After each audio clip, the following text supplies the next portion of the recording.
हरे कृष्ण। आप सभी भक्तों का हार्दिक अभिनंदन व स्वागत। आप सभी के श्री चरणों में इस दास का कोटि कोटि प्रणाम।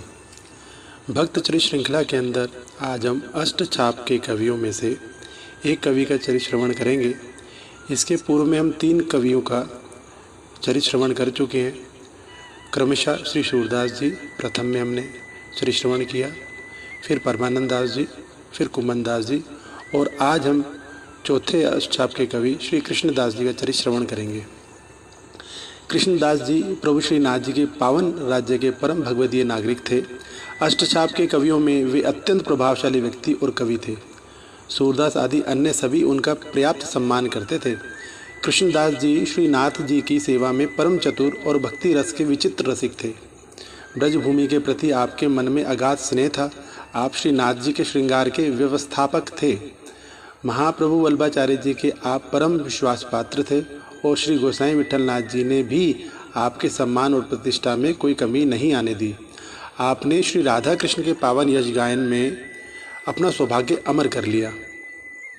कृष्णदास जी का जन्म संवत 1554 विक्रमीय में चरणोत्तर यानी कि चिलोत्रा ग्राम में एक कुनबी परिवार में हुआ था। इनके पिता गांव के प्रमुख थे तथा वे अत्यंत प्रभावशाली व्यक्ति थे। चूँकि परिवार संपन्न था और घर में किसी भी वस्तु का अभाव नहीं था, इसलिए इनका लालन पालन बहुत अच्छी तरह से हुआ। इनके लिए कहा जाता है कि होनहार विरवान के होत चिकने पात। इसी उक्ति के अनुसार श्री कृष्णदास जी जब 5 वर्ष के थे तभी से कथा कीर्तन के प्रति आपका असीम लगाव था। आपका शरीर अत्यंत सुंदर, मन भावुक और हृदय कोमल था। इनके पिता नहीं चाहते थे कि ये साधु संगति में पड़े, किंतु होता तो वही है जो प्रभु श्री कृष्ण को स्वीकार्य हो। कृष्णदास जी के पिता पूर्ण संसारी तथा अर्थलोलुप थे। वे चाहते थे कि कृष्णदास भी पढ़ लिख कर धनोपार्जन करे। कृष्णदास घर बार यह संसार त्याग कर साधु बने, यह उन्हें स्वीकार बिल्कुल नहीं था। कृष्णदास को अपने पिता की धन लोलुपता से चिढ़ थी। उन्हें घर की भोग लालसा, भोग विलास की सामग्री तथा टीम टाम अपनी ओर आकृष्ट ना कर सके। उनका वैराग्य सतत बढ़ रहा था और संसार की आसक्ति दिन प्रतिदिन कम होती जा रही थी। सत्यवादी थे श्री कृष्णदास जी।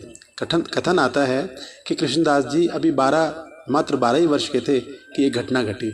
एक बंजारा अपने माल असवाब के साथ गांव के बाहर ठहरा। उस गांव में उसने सारा माल बेच दिया।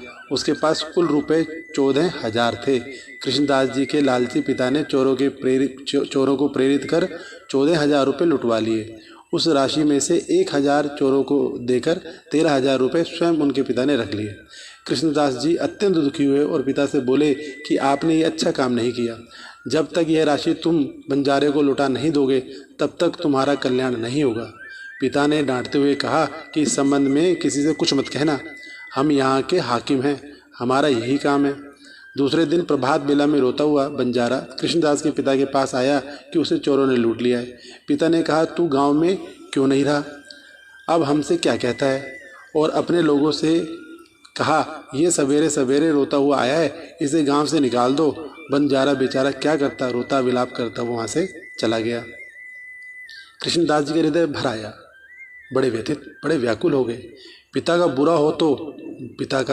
बुरा हो तो हो, पर इस बंजारे का भला तो करना ही पड़ेगा।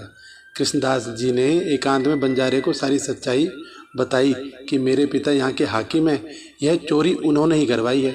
चोरों को 1,000 रुपये दिए और सारा माल मेरे यहाँ ही रखा हुआ है।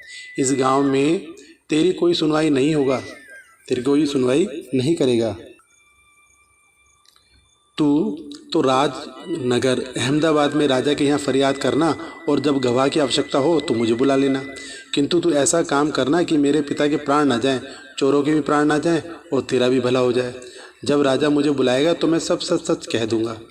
बंजारे ने राजा के दरबार में फरियाद की और कहा कि पिता ने चोरी कराई और पुत्र ने सारी जानकारी दी। किसी के प्राण ना जाएं और मेरा माल मुझे मिल जाए। राजा ने कहा, बेटा धन्य है जिसने पिता की चोरी बताई। ऐसे सत्यवादी और ईमानदार बेटे को तो मैं अपने पास रखूंगा। राजा ने तुरंत सिपाही भेजे और चिलोत्रा गांव से हाकिम तथा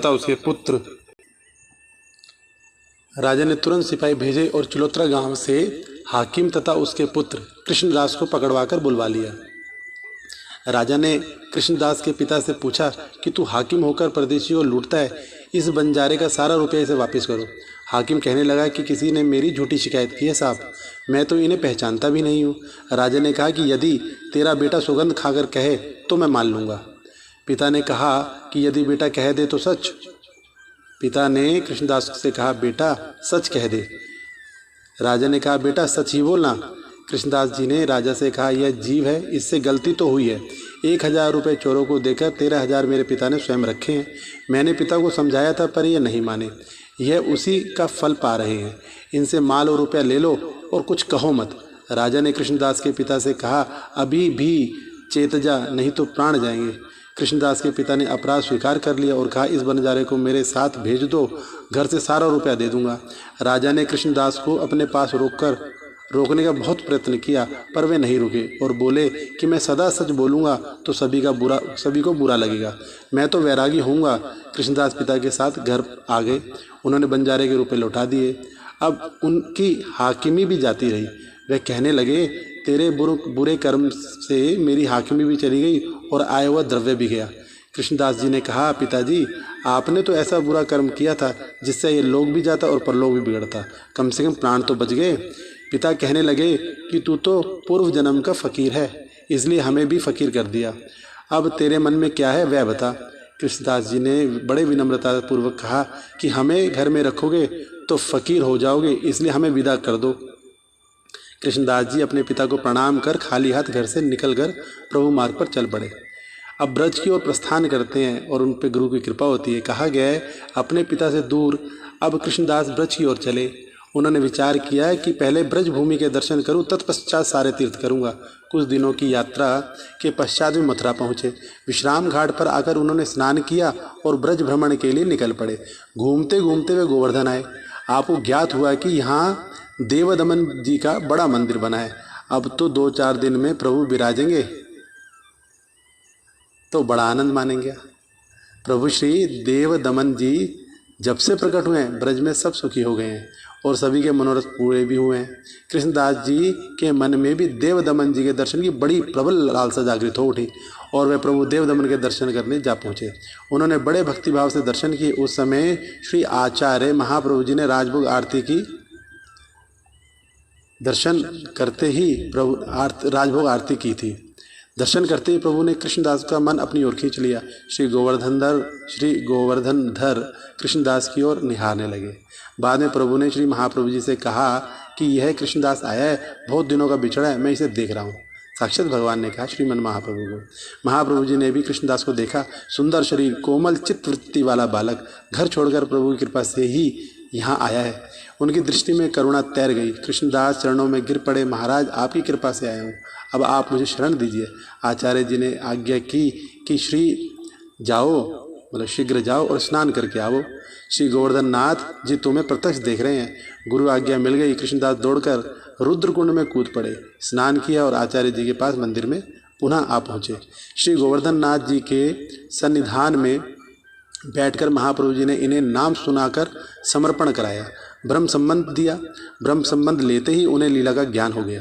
कृष्णदास सदा के लिए शरणागत होकर श्री कृष्ण रूपी परम धन की प्राप्ति के लिए गोवर्धन बस गए। आचार्य जी ने उन्हें मंदिर का अधिकारी नियुक्त कर दिया। वे शयन के समय के कीर्तनकार भी थे। वे गोपी लीला तथा अनुराग, निकुंज आदि के पद रचकर श्रीनाथ जी को समर्पित किया करते थे, सुनाया करते थे, उनके आगे निवेदन किया करते थे। अष्टछाप के समस्त कवि तथा वृंदावन के बड़े बड़े रसिक महात्मा उनका श्रीनाथ मंदिर के अधिकारी होने के नाते बड़ा सम्मान करते थे। महाप्रभु जी ने इन्हें भेटियाँ नियुक्त किया। ये परदेश से भेंट लाया करते थे। तो एक समय मीराबाई जी की भेंट इन्होंने स्वीकार की थी। वही प्रसंग हम आगे बोलेंगे कि एक बार कृष्णदास द्वारिका की ओर भेंट लेने गए थे। लौटते समय श्री रणछोड़ राय जी के दर्शन करके एक वैष्णव के संग यात्रा कर रहे थे। रास्ते में मीराबाई का घर पड़ा। वहाँ अनेक संत महंत स्वामी अन्य मार्ग के बैठे थे। इनमें से किसी को 10 दिन, किसी को 20 दिन हो गए थे, पर किसी की विदा नहीं हुई थी। मतलब किसी को भी जाने नहीं देती थी। मीरादास जी खूब सेवा करती थी। सब भेंट की प्रतीक्षा कर रहे थे। कृष्णदास जी ने आते ही कहा कि मैं तो चलूँगा। मीराबाई जी ने कहा कि कुछ दिन कृपा करके रह जाओ। कृष्णदास जी ने कहा, जहाँ हमारे श्री आचार्य जी के सेवक वैष्णव होंगे हम वहीं रहेंगे, अन्य मार्ग के पास हम नहीं रह सकते।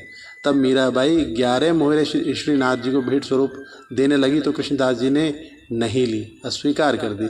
उन्होंने कहा कि तुम श्री आचार्य जी की सेविका नहीं हो, इसलिए हम नहीं लेंगे। इतना कहकर उठ गए।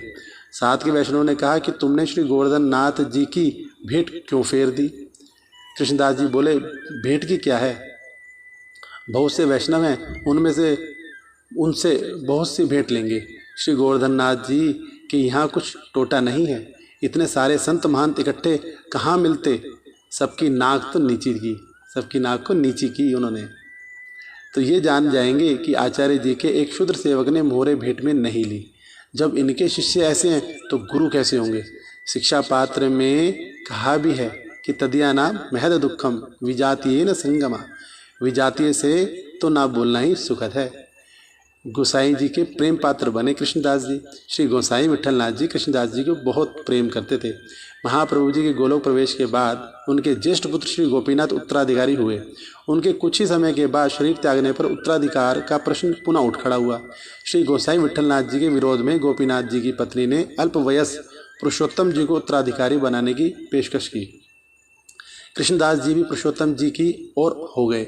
बात इतनी आगे बढ़ी कि कृष्णदास जी ने श्री गोसाई जी के लिए श्रीनाथ जी का ड्योढ़ी दर्शन बंद कर दिया।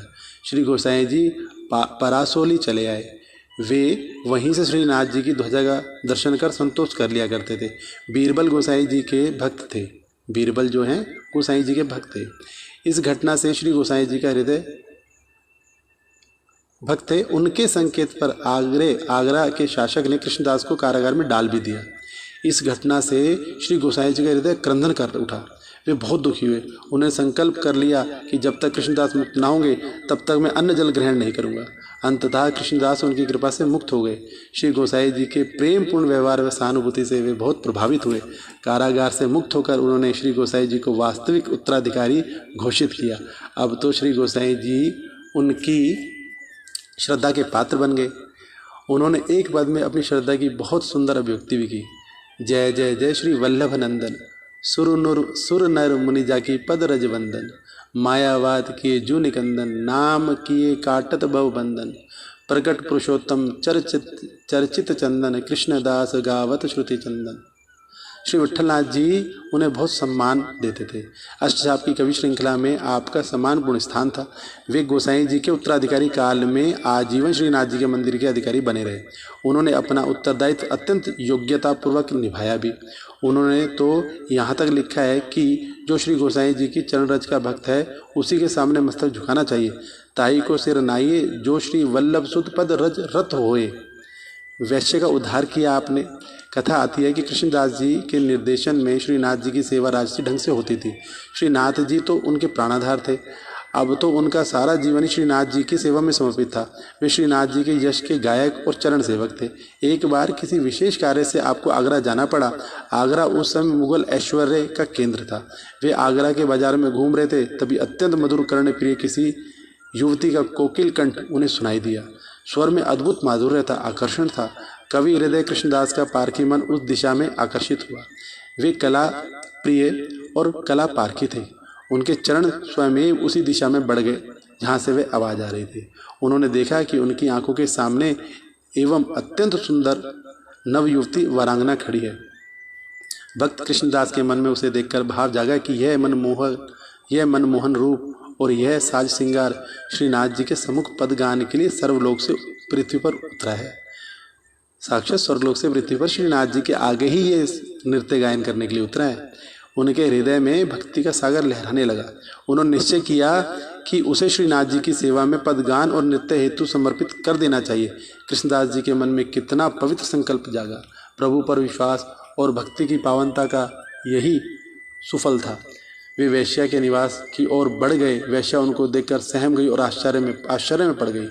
उसे क्या पता था कि श्रीनाथ जी के परम कृपा पात्रों की सेवा के अधिकारी ने अपने भगवान की रीझ और प्रसन्नता के लिए उसके घर को पवित्र किया है। वरांगना की नागिन सी अलकावली पीठ पर लहरा रही थी। उसके चंद्रमुख के आभूषण चमक रहे थे। गोरे गोरे गालों से अमृत की लालिमा का प्रकाश निकल रहा था। वक्ष की सुगंधित माला मनमोहिनी थी। वह नीली साड़ी में ऐसी लगती थी मानो नीलांबर की आभा उसके श्रृंगार के लिए पृथ्वी पर उतर पड़ी हो। चरण प्रदेश की रक्तिम सुषमा अद्भुत थी। कृष्णदास ने उसे एकटक निहारा। विचार आया, निसंदेह यह अभिशापग्रस्त देवी जीव है, कोई ये देवी है। उसके उद्धार का समय अब निकट आ गया है। कृष्णदास जी ने कहा, तुम जो धन मांगोगी मैं तुम्हें दूंगा। एक बार मेरे बाल गोपाल श्रीनाथ जी को अपना पद सुना दो, उनके सामने नृत्य कर दो। संत की पवित्र कृपा दृष्टि से उसके मन में पवित्रता का संचार हो चला। वह नंदनंदन को रिझाएगी, उनके सामने गाएगी, उनके सामने नाचेगी। कृष्णदास को भी प्रेम कहा उन्होंने तो कृष्णदास भी प्रेम मगन हो गए। उन्होंने उसे 10 रुपया दिया और कहा कि रात को हमारे डेरे पर आना। उसी रात एक प्रहर पीछे वह वैश्या अपने समाज सहित आई। कृष्णदास जी ने उसे 100 रुपये दिए और कहा कि तुम्हारा रूपगान नृत्य सब बहुत अच्छा है, हम सुबह गोवर्धन जाएंगे, हमारा सेठ तो वहाँ है, तेरा मन हो तो चलना। वैश्य ने कहा कि मुझे मंजूर है। वे प्रसन्न हो गई कि जब ये इतने रुपए दे रहे हैं तो सेठ कितने देगा। वैश्या ने घर आकर गाने की सारी तैयारी की और श्री कृष्णदास के साथ वे मथुरा आ गई। दूसरे दिन वे उसे लेकर गोपालपुर पहुँचे। कृष्णदास जी ने उस वैश्या को स्नान करवाकर नवीन वस्त्र पहनने को दिए। वह श्रीनाथ जी के दर्शन के लिए मंदिर में शुद्ध मन से और पवित्र हृदय से उपस्थित हुई। उत्थापन झांकी का समय था। यशोदा नंदन के अधरों पर मंद मंद स्मित की क्रीड़ा देखकर वरांगना का रोम रोम खिल उठा। अब तो उसके मन में, नयन में, तन में श्री गोपी जन वल्लभ समा गए। वह उनके रूप पर बिना मूल्य के केवल हृदय के भाव से नीलाम हो गई। मंदिर में पुष्टि सिद्धांत के कई दिग्गज विशेषज्ञ उपस्थित थे। बड़े बड़े रसिक संत और भक्त प्रभु के दर्शन से अपने आप को धन्य करने आए थे। कृष्णदास जी ने इस अवसर पर आनंद मग्न होकर उस वरांगना से कहा कि तुम अपने आज तक संसारी जीवों को रिझाया है, आज हमारे लाला को रिझाकर अपना जीवन सफल कर लो। ऐसा अवसर फिर नहीं मिलेगा। वातावरण स्तब्ध हो गया। संत शांत हो गए, भक्त अनुरक्त हो गए। वीणा झंकृत होने लगी, मृदंग गरजने लगे, झांझ खनन खनन करने लगी। वरांगना की स्वर्ण पायल मधुर ध्वनि से छन छन कर उठी। ताल और स्वर के रंगमंच पर उसके कंठ ने कृष्णदास रचित पद गाया। मोह मन गिरिधर छवि पे अटके हो, ललित त्रिभंग चाल पे चली के चिबुक चारु गड़ी ठटक्यो। सजल श्याम घन बरन लीन हवे, फिरिचित अनत न भटक्यो। कृष्णदास किए प्राण निछावरी, यह तन जग सिर पटक्यो। श्रीनाथ जी की कृपा दृष्टि वरांगना पर पड़ गई। दोनों के नयन मिले, दृष्टि मिली। कृष्णदास जैसे संत की वाणी फलवती हो गई। प्रभु वैश्य के गुणों पर रीझ गए और इसे अपने चरणों में स्थान दे दिया। गीत समाप्त होते ही प्रभु के अंग से एक ज्योति निकली।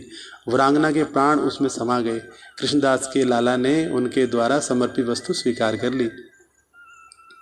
अष्टाक्षर मंत्र का भाव कीर्तन में कहा है, एक समय बहुत से वैष्णव कुंभनदास जी के यहाँ आए, कृष्णदास जी के यहाँ आए। आपने सबका स्वागत सम्मान कर प्रेम से बैठाया। तब सभी वैष्णवों ने पुष्टि मार्ग की रीति जानने की उत्सुकता प्रकट की। कृष्णदास जी ने कहा कि मेरे साथ कृष्णदास जी ने कहा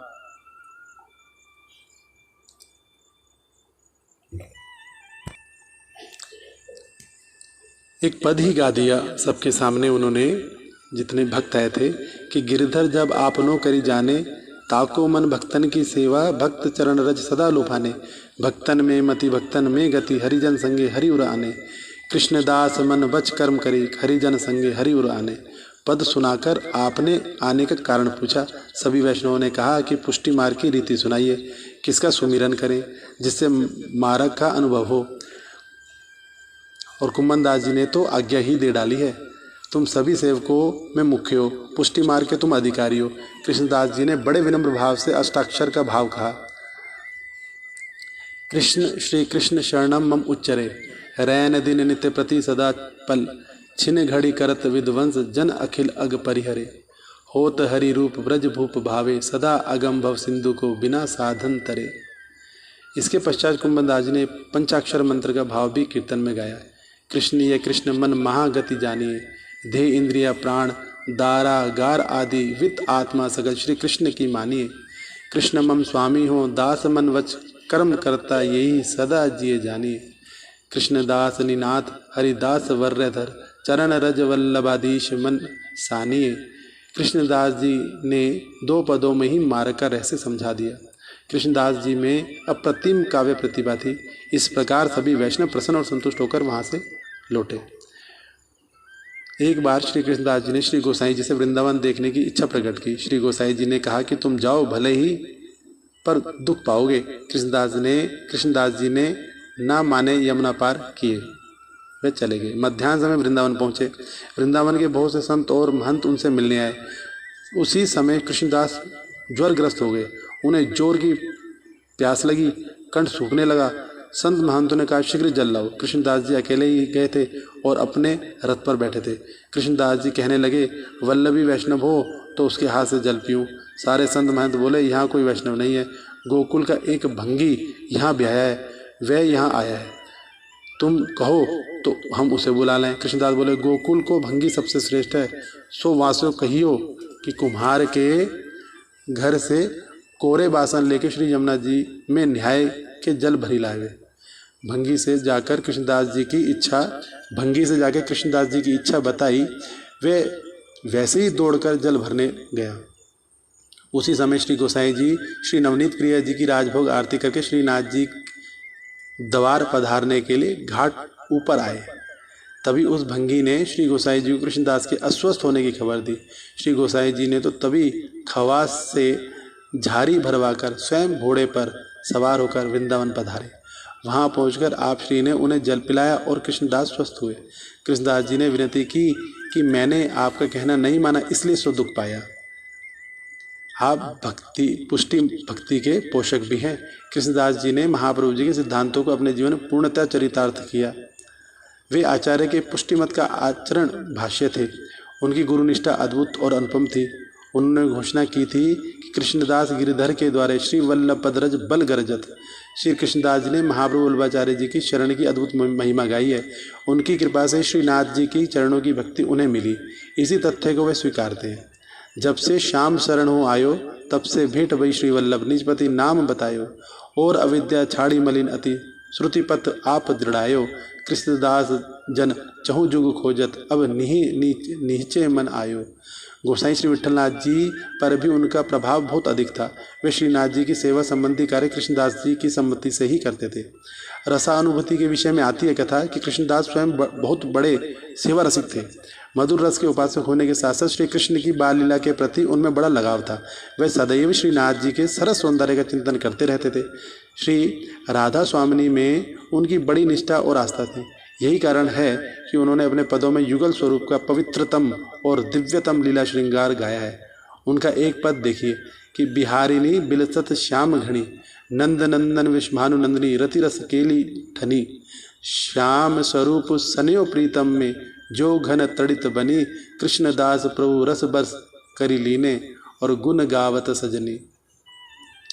उन्होंने सदैव मनमोहन श्री श्याम सुंदर जी की रूप सुधा पीने वाली राधा की भक्ति में अचल विश्वास प्रकट किया है। श्री राधा कृष्ण दोनों एक दूसरे के हृदय देश में प्रतिक्षण निवास करते हैं। कृष्णदास जी की यह रसानुभूति थी। उनका कथन है कि हे राधा, आपके सौभाग्य की महिमा अकथनीय है। आपके पति साक्षात नंदनंदन है। श्याम तमाल रूपी नट नागर सदा आपको अपनी बाहलता में सुरक्षित रखते हैं। आप दोनों सौंदर्य के मूर्त स्वरूप हैं। आप दोनों का यश ही परम गेय है। मतलब गाने लायक है। आपकी भुजा में श्री कृष्ण सदा अनुरक्त रहते हैं, विहार करते हैं। श्री कृष्ण के सरस विहार में निमग्न आसक्त कृष्णदास की चित्तवृत्ति की एक झांकी में मन मोहित हो उठता है। उनकी वाणी पवित्र और निर्दोष है। रीझे माई मोर मुकुट छवि निरखे, कुंडल चनल हलन नयनन की, मृदु मुस्कन के मन हर के, संग लिए नवतन ब्रज बनिता, रमत तरणी जा करखे। और कृष्णदास के मन की गमता संग सांवरी तरसे। कृष्णदास जी की रस भक्ति का पावन और निष्कलंक रूप सर्वत्र दृष्टिगोचर होता है। बाल स्वरूप का चित्रण की कथा आती है कि प्रभु के बाल जीवन की मनोहारी झांकियाँ भी आपने प्रस्तुत की हैं।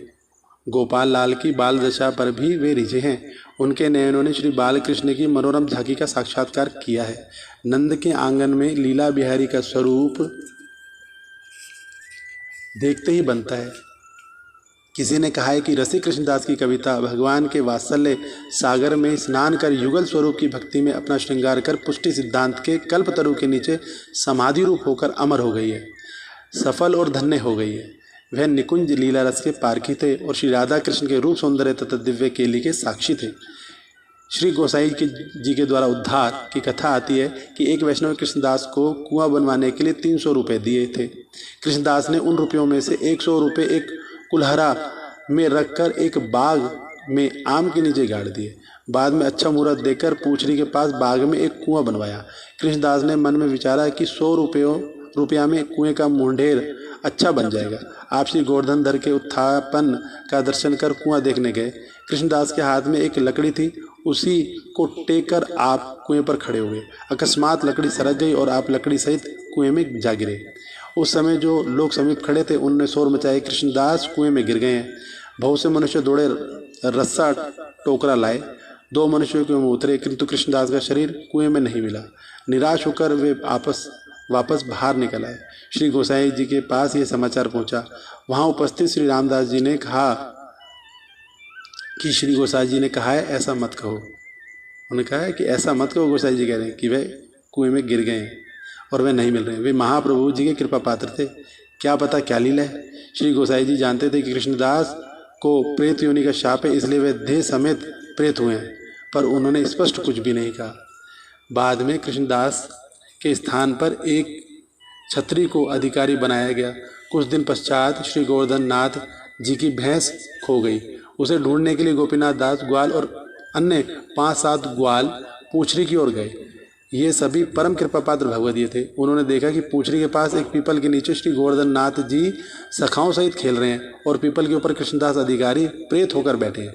कृष्णदास अधिकारी ने गोपीनाथ ग्वाल से जय श्री कृष्ण किया और निवेदन किया कि अरे भैया श्री गोपीनाथ दास ग्वाल, तू मेरी विनती गोसाई जी से कहियो और कहियो कि आपके अपराध ते मेरी ये अवस्था भई है और श्री गोवर्धन धर दर्शन देते हैं सो आपकी कृपा से देते हैं। और बिलछू और बाग में आम के वृक्ष के नीचे कूलर में 100 रुपये मैंने गाड़े हैं, उनसे कुएं का मोहड़ा बनवा देना। श्री नाथ जी की भैंस जिसे तुम ढूंढ रहे हो वह घना में चर रही है। श्री गोपीनाथ ग्वाल भैंस लेकर वापस आए तथा श्री गोसाई जी से निवेदन किया कि कृष्णदास तो प्रेत हो गए। उन्होंने मुझे पूछरी के पास पीपल पर बैठे हुए भगवत स्मरण किया तथा अपने अपराध के लिए क्षमा मांगते हुए आपसे अपने उद्धार की याचना की है। साथ ही बाग में गड़े हुए 100 रुपयों से कुएं का मोहड़ा बनवाने की भी विनती की है। भैंस का पता भी उन्होंने बता दिया है। श्री गोसाई जी उपयुक्त वृत्तांत सुनकर सोचने लगे कि कृष्णदास बहुत दुखी हैं, इसे प्रेत योनि से छुड़ाना पड़ेगा। वे सबसे पहले बाग में गए और नए अधिकारी को 100 रुपये निकालकर कुएं का मोहड़ा बनवाने का आदेश दिया और रात्रि में ही मथुरा जाकर प्रातःकाल ध्रुव घाट पर कृष्णदास का श्राद्ध किया। जब श्राद्ध किया श्रद्धापूर्वक तो कृष्णदास का प्रेत योनि से छुटकारा हो गया और दिव्य देह धारण कर वे लीला में समाहित हुए। इस प्रकार संवत 1636 विक्रमीय के लगभग उन्होंने भगवान के श्री लीला धाम में प्रवेश किया। वे वास्तव में एक उच्च कोटि के संत थे। हरे कृष्ण।